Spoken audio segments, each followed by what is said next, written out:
Points are roughly from here over to here that we need to cut out, because we have a nice round bow of plaster that we're going to take down from that section. Then I would say from about right here all the way back to here, this area in here, we're going to have to cut. So we're going to go ahead and drop that now.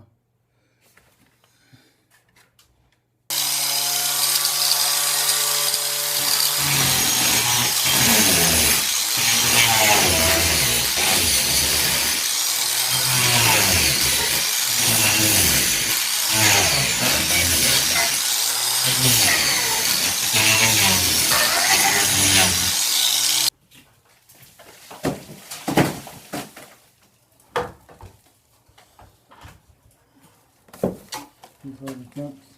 Once again, it's transfer getting water.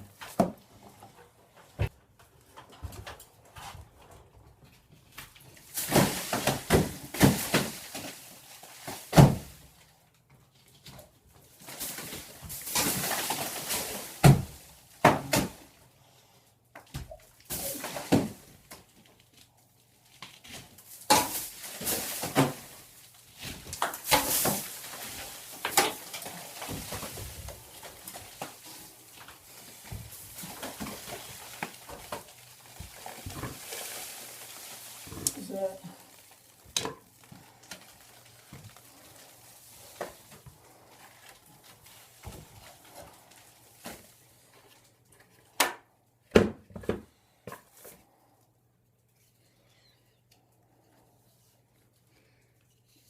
That's what I'm talking about when I say a controlled drop, because this is plaster. You know, when you have a sagging drywall ceiling, it's a little different from plaster.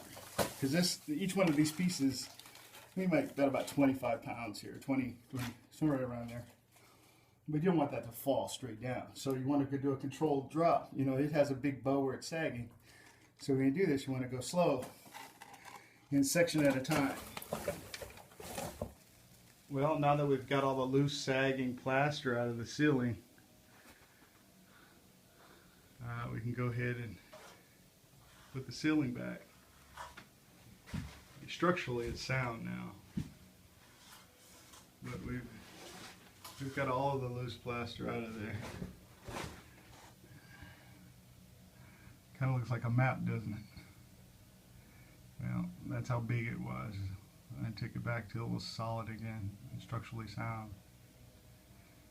Now we'll seal it, screw it tight, get the lath nice and strong to be able to withstand the plaster we're going to put on it.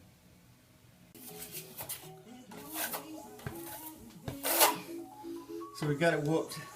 You know, one of my favorite parts of the job is finishing it. The lath that we put up, remember the wood lath? The lath has to be screwed back up there so it's supported, so it can carry the structural weight of the plaster. The old plaster was sagging because wood expands and contracts. So the old plaster got water damage. The wood has expanded and contract. The plaster separates, which causes that pillow effect that we cut out. Then you screw that lath back up with screws and you put a bonding agent on it. This is one of my favorite bonding agents. This is High Bond.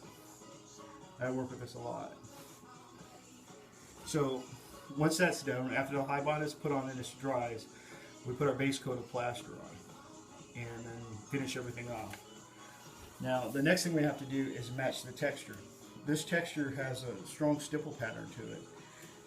This sponge is used to bring the aggregate of the plaster to the surface. But it's not enough because this was a painted texture. It has paint and sand in it. Well, I'm just happy I'm done. So, how's that for a texture match?